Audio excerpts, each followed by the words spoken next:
So we're on the way right now to 145 Morningside Avenue in Harlem.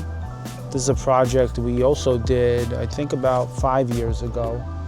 I always like to go back and visit jobs that I did and see, you know, if my work lasted the test of time. What we did here is we supplied it high-performance aluminum replacement windows with low-E glass. This was a HDFC funded project. We're here at 145 Morningside Avenue in Harlem, Manhattan. This is a project that we did about 10 years ago, coming back to take a look, see how the windows are standing up. We did about 100 plus double hung aluminum windows with a Crystal 5000 series. We used low-E glass here to get these windows nice and efficient.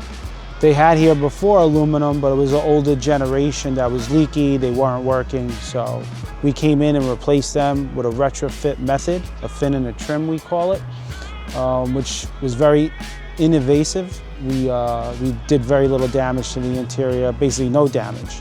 We were able to slip the windows into the existing opening, and it was a very successful project.